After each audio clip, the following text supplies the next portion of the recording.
How's it going, guys? Tyler from Granted Gardens here, and we're going to do a little permaculture today. I've got some compost, a miscellaneous bag of something called clay breaker, which is definitely necessary in this area, cow poop, and some cedar mulch, a big old piece of cardboard, and some newspaper. We're going to layer this down and make some sheep mulch. That way, around the Paw Paws next year, we can start our companion food forest. Probably gonna have an elderberry. We've already got kiwis, pawpaws, and we're gonna add some comfrey. Melissa's gonna hold the video while I do some of this, but I'll try to take pictures in stages. It's very simple as long as you understand which layers go where. I'm pretty sure even if you mess up the layers, it'll be okay. And I've got some special ingredients that I'll share with you that I'm going to add to this to hopefully make this one of the better areas in the yard. So the first layer's down. So I'm gonna show you what it is. Basically very simple: newspaper, dirt, compost. I'm on a budget, we're on a budget, so obviously I actually asked my boss's wife for a newspaper, so it's not even ours. And the dirt, you know, I got most of this stuff for about $40 altogether, except for the cardboard and the paper, which is pretty good for the amount of square feet that we're doing, but it's not going to be to what it says, because it says to be like newspaper, 2 inches of compost, cardboard, 4 inches of mulch, cardboard, and then like straw or something on the top. I don't have straw yet. That's going to be the last thing, but I'll show you what I got, and it's not going to be to code, but I think it'll work. Here's the Paw Paws right there with some shade cloth, because when they're young they don't really like the whole heavy duty light. There's the kiwis going up those poles, and the newspaper. A little bit of manure, a little bit of compost on the bottom. I got this stuff called clay breaker. We're gonna see what that can do. We're gonna layer that first closest to the newspaper, and then the rest of the compost and manure on top, and then we'll put the cardboard down. All right, so we might have to make some extra layers. Altogether, it's supposed to be close to about 6 or 7 inches tall. I'm at about 2. So I'll show you guys what I got, and then hey, if you got ideas, let us know. So I got the mulch down. It's a cedar blend.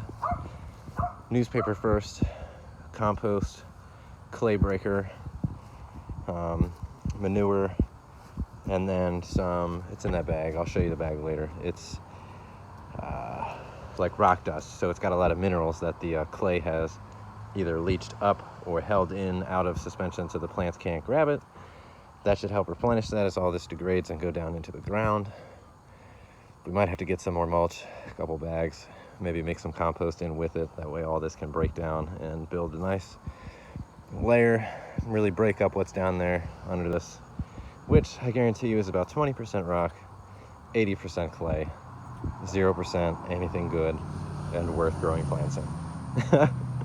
Thanks for watching, and I'll try to update this as I go. It's going to be a process, but it should be done before the middle of October, I'd say, because I want to get this done so it can start biodegrading over the winter. That way next year we can plant all the cool stuff in it. Thanks for watching, guys. Bye. Welcome back to Granted Gardens, stage 2 of the Back to Eden soil preparation. Went ahead and bought some more mulch and some more of this clay breaker stuff, which I'll show you once I start laying it down. But I wanted to give you a quick look at what's here. If you watched the last one, you know it's here. But there's some ingredients here I want to show you, and then I'll add in a clip of the actual packages. I'm not trying to really promote anything, and I just want to say that we are amateurs. We're just doing experiments, and I know there's people out there that probably don't have much money and they don't have the justification to try stuff like this without knowing if it's going to work. So I just wanted to let people know, like, hey, you know, you can watch us do it, and if it works for us, hey, then you can try it and you know it'll work.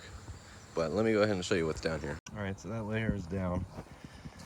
4 bags really doesn't cover too much, and like I said earlier, the diagram and the material that I've been reading says 2 inches of compost. That's a lot, guys. That's like over $100 just in compost itself. And then it's supposed to have a layer of cardboard, which we're not doing.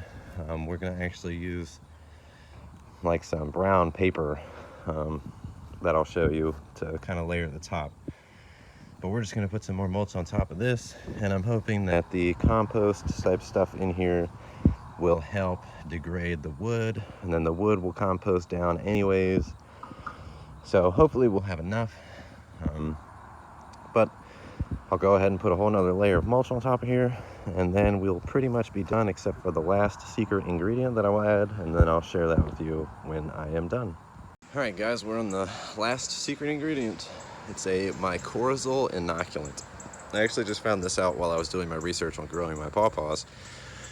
And basically, it's just a combination of helpful bacteria and fungi, to help inoculate the ground and really get some more beneficial helpers in there to help, one, break down the soil, two, break down the compost and stuff that I put in, and two, it should help the uptake of nutrients from the plants themselves.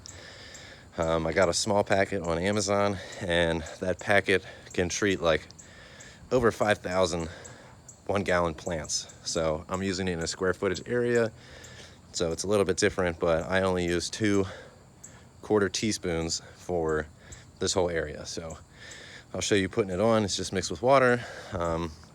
If you look it up on the internet, you'll see it's pretty standard stuff, but it just helps really break all this stuff down sooner. So hopefully we'll be able to plant in this next year. Well, that's about it for now. Like I said, it's just brown craft paper, layered, maybe 2 or 3 layers in some places. This is just gonna give a really good moisture barrier to keep all the moisture into the mulch, so everything kind of keeps going. It will also help support the fungi and its growth. They said to use cardboard, but because we're not exactly going to their plan, I decided to make my own plan. Like I said, this is pretty much just an experiment, so we'll see what happens next year. But I look forward to sharing that with you guys. So these were the 2 special ingredients. It's called azomite. It's basically rock dust. I think it's lava rock actually, but it's got, as you can see, a couple extra things to put into the ground that may have been sucked up by the clay, but it just adds a little bit extra. And then this is the mycorrhizal fungi, the friendly fungi. This is the stuff that you add that just helps break everything down. It adds a fungal layer to the mulch that we put down, and that should just about really just improve the soil as much as we can over the winter. I'm not 100% sure how it's going to do over winter, but I'm assuming because mushrooms grow in the ground anyways that it should be fine. Well, I hope you guys like this installment of the new Back to Eden garden. I know it's definitely hot out here. It's 91 at the end of September. We'll probably have a few more Indian summers here in October, but hopefully we should have a pretty good harvest of the rest of the stuff that we got. The kale is doing great.